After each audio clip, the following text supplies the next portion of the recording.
ये वो साइलेंट नायक हैं जीत के, जिन्होंने पर्दे के पीछे पल पल की जानकारी लेते हुए, भावहीन चेहरे रखते हुए, न जीत को लेकर कोई बहुत ये दिखाते हुए कि हम जीत रहे हैं और न ये दिखाते हुए कि हम पीछे छूट रहे हैं।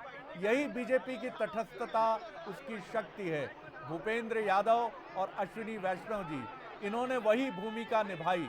चुपचाप फीडबैक दिल्ली जाते रहे, वस्तु स्थिति बताते रहे और आखिर में आज देखिए, आज भी चेहरे पर सिर्फ संतोष का भाव है। ये नहीं कि प्रसन्नता का कोई पारावार नहीं है।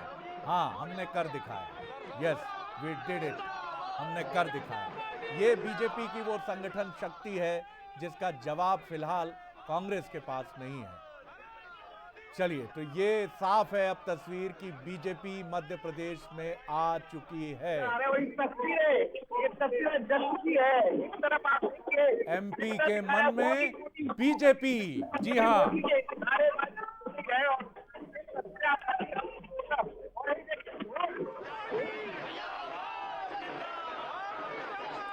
मिठाई खिलाने का क्रम प्रदेश अध्यक्ष वीडी शर्मा जी, अश्विनी वैष्णव जी, खाइए शर्मा जी, आज तो आपका दिन है सर, धन्यवाद। और ये संगठन मंत्री हैं जो बहुत प्रसन्न, क्योंकि पहली बार दायित्व संभाला और पहली बार जीत का सेहरा लेकर, ये भी निश्चित तौर पर बहुत महत्वपूर्ण पल भारतीय जनता पार्टी के लिए। नरेंद्र सलूजा जी दिख रहे हैं, प्रसन्न चेहरे, मिठाई खाते और खिलाते हुए, और आज मिठाई खाते खाते परेशान हो जाएंगे वीडी शर्मा जी। क्या कहेंगे गोविंद जी? जी, आज निश्चित तौर पर मिठाई खाने और खिलाने का क्रम है भारतीय जनता पार्टी के लिए, और कांग्रेस के लिए आत्मनिरीक्षण का विषय है। हमारे साथ युवा नेता स्पोक्स पर्सन आनंद जाट जी हैं। निश्चित तौर पर मायूस होंगे वो, लेकिन जीत और हार चुनाव का हिस्सा है। कोई एक जीतता है, कोई एक पीछे छूटता है। निश्चित तौर पर मुझे लगता है कि कुछ विषय जरूर होंगे। क्या लगता है आनंद जी, कहाँ चूक हुई कांग्रेस से? नहीं, इसे मैं शरद जी, ये जो रुझान है ये बहुत निराश करने वाले हो सकते हैं, लेकिन अंतिम परिणाम नहीं है अभी। इसमें मतलब बदलाव नामुमकिन नहीं है, लेकिन मुश्किल बहुत है। तो ये एक चीज़ मैं कहना चाहता हूँ कि जिन चीज़ों में कमी रह गई है उन पर ज़रूर विचार करेंगे, कहाँ कौन सी चीज़ें हम करने में चूक गए, क्योंकि जितनी तैयारी और जितनी मेहनत इस बार हमने की थी जी, वो मैं समझता हूँ कि पिछले कई चुनावों से अलग थी हमारी तैयारियाँ। और वो सारी तैयारियाँ हमने पंचायत के चुनाव थे उनमें दिखाई, नगर निगम के चुनाव उनमें दिखाई, और लगातार पूरा कांग्रेस का कार्यकर्ता एकजुट होकर काम करता रहा, क्योंकि ये बदलाव का समय था। जनता ने जो जनादेश देने का मन बनाया है वो कुछ देर में, कुछ घंटों में हमारे सामने होगा। उसके प्रारंभिक रुझान हैं, तो वो तो स्वीकार्य है, उसमें कोई समस्या नहीं है। जहाँ कमी रह गई है जनता का मन जीतने में, उनको नए सिरे से शुरू करेंगे। क्या आनंद जी ऐसा लगता है कि फील्ड की तैयारी जो एक कार्डर बेस्ड पार्टी बीजेपी करती है, वहाँ पर आपने बहुत सीखा?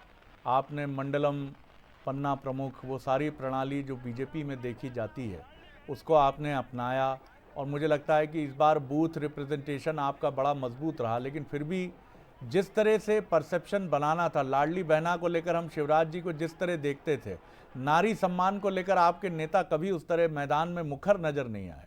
वो बार बार सत्ता गिराने की बात करते थे, जबकि वो इशू बाई इलेक्शन में ही शायद जनता ने नकार दिया था, जब आप बीजेपी की तुलना में कम सीटें ला पाए थे, जबकि वो घटना एकदम ताज़ी थी उस समय। शरद जी, अच्छा सवाल है आपका। मैं मुंशी प्रेमचंद जी को कोट करना चाहूँगा कि सफलता में सारे ऐब छुपाने की ज़बरदस्त शक्ति होती है। तो आज कुछ भी कह लीजिए कि ये नकार दिया गया था, ये हो गया है, वो हो गया है, लेकिन मैं समझता हूँ कि हमने हर जगह चुनाव बहुत अच्छा लड़ा है, वो चाहे हमारे नए लोग हों या स्थापित लोग हों, और पूरी एकजुटता से कांग्रेस ने चुनाव लड़ा है। अभी 4 दिन पहले तक मैं समझती था कि इतने अप्रत्याशित रुझान जो हैं वो चुनावों में आएंगे। कांग्रेस ने ऐसा चुनाव लड़ा था, तो मैं समझता हूँ कहीं जन भावनाओं का, जनता का मानस पढ़ने में कहीं कोई कहीं चूक हुई है और जी। उसको आत्मनिरीक्षण के स्तर पर ले जाकर ठीक करेंगे, बिल्कुल चलिए, गोपाल भार्गव जी 27,000 से अधिक मतों से रैली से आगे हो गए हैं। बड़ी खबर है ये, 27,000 से अधिक मतों से। मेरे ख्याल से हूटर बजना चाहिए, इसमें हूटर बजना चाहिए। आपको ये इंडिकेट करना चाहिए कि 27,000 मतों से आगे हो गए हैं गोपाल भार्गव जी रैली विधानसभा से, तो बड़ी जीत की तरफ बढ़ रहे हैं। और जी गोपाल जी हमेशा कहा करते हैं, अभी बीच में चुनाव के दौरान भी उनसे बात हुई कि मैं 50,000 से अगर कम जीतता हूं तो मुझे मतलब मुझे ऐसा लगता है कि मैं नहीं जीता हूं जी। तो ये उस तरफ इशारा कर रहा है। और वो प्रचार करने भी इस बार भी मुझे नहीं लगता कि वो बहुत अधिक जगह जी 24/7 पूरे जनता के बीच में रहते हैं प्रचार के दौरान, क्या हमेशा ही रहते हैं। बिल्कुल। बीजेपी की तरफ चलूंगा, छत्तीसगढ़। किरण जी, लगभग मैं देख रहा हूं कि आधे घंटे से टैली 10 की आगे बनी ही हुई है भारतीय जनता पार्टी की, और 51 पर लगातार टिकी हुई है भारतीय जनता पार्टी। तो अब स्टेबल होने की तरफ रुझान बढ़ रहे हैं। अब आपके लिए तो मुझे लगता है मुस्कुराने की पर्याप्त वजह। एक बार फिर आपका क्विक रिएक्शन। रमन सिंह जी को भी आपने सुना जी। किरण जी, देखिए, हम पिछले जब से एग्जिट पोल आया तब से हम लगातार कह रहे हैं कि ये एग्जिट पोल है, एग्जैक्ट पोल नहीं है, और वही विश्वास कायम रहा।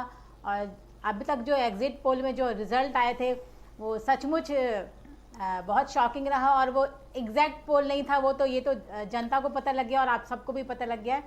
तो आप देख सकते हैं लगातार हम बढ़त की ओर हैं, और मुझे लगता है आने वाले समय में सरकार बनाने की ओर भी मुखर हो जाएंगे। तो मैं फिर एक बार जनता को धन्यवाद देना चाहूँगी, और मैं यही कहना चाहूँगी कि 15 साल में जो छत्तीसगढ़ में भाजपा शासनकाल ने विकास की गाथा लिखी है, छत्तीसगढ़ की जनता समझ चुकी है कि अगर कोई विकास की गंगा छत्तीसगढ़ में बहा सकता है तो सिर्फ और सिर्फ भाजपा के शासनकाल जो 5 साल से रुकी हुई थी। मुझे बड़ी खुशी है ये देखकर, जनता का फैसला को देखते हुए कि वो वापस जी इस विकास एक सवाल और है किरण जी। ओम माथुर जी ने कहा था, और एक दिन पहले जब हम आपके स्पोक्स पर्सन चौहान साहब से बात कर रहे थे तो उन्होंने भी खुलकर ये बात कही थी कि चौंकाने वाला चेहरा होगा आपकी बार मुख्यमंत्री का। बात तो कर ही लेते हैं, हालांकि अभी रुझान है कि रुझान कहूंगा मैं, लेकिन ये चौंकाने वाला चेहरा कौन? अरुण साव जी हैं, रेणुका सिंह जी भी एक दिन पहले प्रधानमंत्री से मिली हैं, बड़ी चर्चा रही उसकी, रेणुका जी की। उनको भी माना जाता है कि वो भी रेस में शामिल हैं। पुराने ओल्ड गार्ड्स में बृजमोहन अग्रवाल जी का कोई जवाब ही नहीं है। तो चौंकाने वाला चेहरा कौन सा हो सकता है? रमन सिंह जी ऑलरेडी हैं ही। चलिए वीडी शर्मा जी, मैं लूंगा इस पर आपका रिएक्शन। देखिए, कार्यकर्ताओं ने उनको कंधे पर बिठा लिया है। भले भले भले, ओ वीडी शर्मा जी, भले भले भले। तो ये अंदाज है बीजेपी कार्यकर्ताओं का, और जश्न के कई अंदाज होते हैं, और ये अंदाज उस प्रदेश अध्यक्ष के लिए है जिसने कमान संभालते हुए ही टीम के साथ, कलेक्टिव लीडरशिप के साथ। चलिए कांग्रेस जी ऋतु जी, कांग्रेस के आके भी तस्वीरें दिखाते कि क्या कुछ चल रहा है, क्योंकि देखिए बीजेपी में जहां जश्न की तस्वीरें रुझानों के साथ ही सीधे रुक करते संवाददाता सूरज हमारे साथ जुड़ रहे हैं। सूरज, क्या तस्वीरें देखने को मिल रही है? कल तो जश्न की पूरी तैयारी थी, आज क्या तस्वीरें हैं? देखिए, शुरुआती रुझान के बाद लगातार कांग्रेसी कार्यकर्ता उत्साहित नजर आ रहे थे, लेकिन जिस तरीके की अब बीजेपी ने बढ़त बनाई है उसके बाद से कांग्रेस कार्यकर्ताओं का उत्साह जरूर कम होता नजर आ रहा है। पहले जो तस्वीर थी 9 से 10 बजे की, यहाँ पर बड़ा जनसैलाब था, कार्यकर्ताओं में उत्साह नजर आ रहा था, बड़ी संख्या में कार्यकर्ता पहुंचे थे। लेकिन अब सिर्फ वरिष्ठ नेता ही यहाँ पर हैं, जिनमें खासतौर से वॉर रूम में बैठे कमलनाथ की बात करें, दिग्विजय सिंह, विवेक तनखा, तमाम वरिष्ठ नेता पहुंचे। लेकिन वो कार्यकर्ता जो बहुत बड़ी संख्या में यहाँ पर थे वो कम नजर आते दिखाई दे रहे हैं। धीरे धीरे जो यहाँ से कार्यकर्ताओं का जाने का सिलसिला वो शुरू हो चुका है।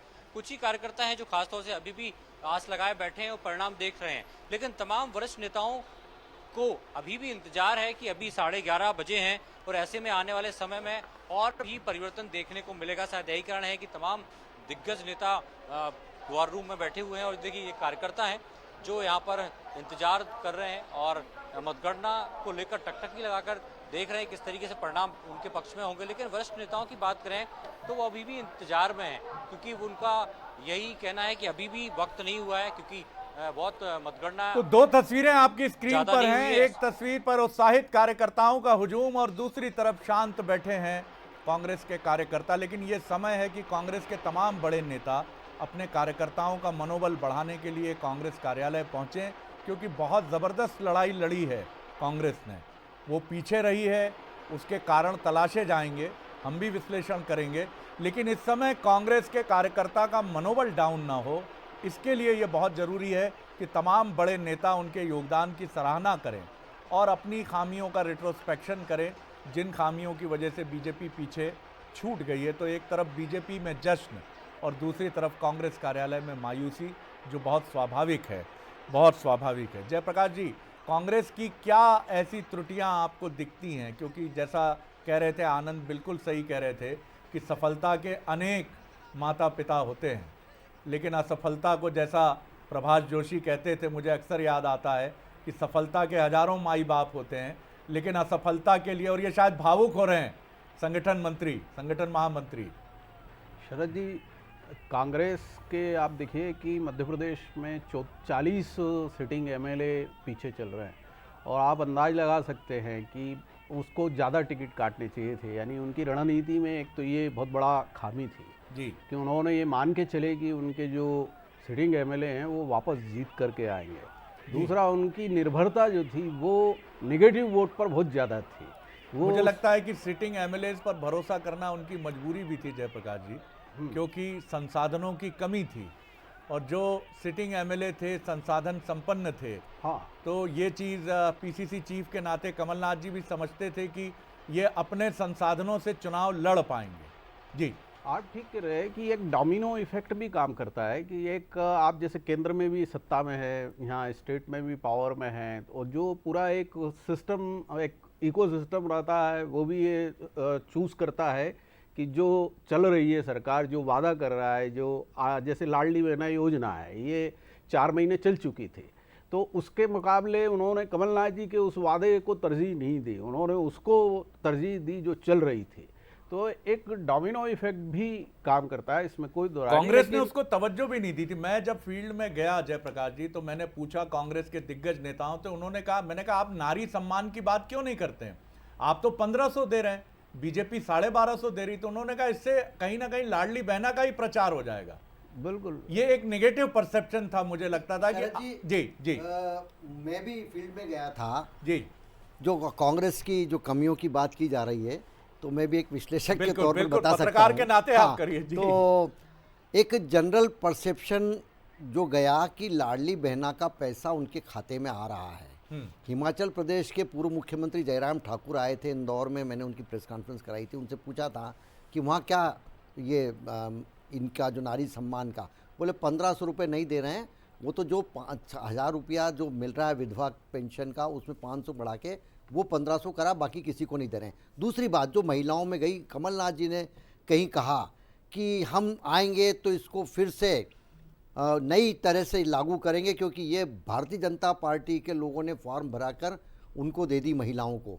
तो वो जो महिलाओं को जिनको मिल रहा था ये पैसा, उनको लगा कि ये तो बंद कर देंगे योजना और फिर पता नहीं कब चालू करेंगे, गोविंद जी, ये आप भी भाव बिल्कुल- गया। बिल्कुल ठीक कह रहे हैं। और मैंने प्रियंका जी को भी सुना, लेकिन वहां पर हमने बिल्कुल, ये इसी बीच देखा। बड़ी खबर भी बता देते हैं बिल्कुल, शरद बिल्कुल, जी अपने भूपेश दर्शकों को। बघेल जी, चलिए जी। छत्तीसगढ़ की बात करते हैं, पाटन से ये खबर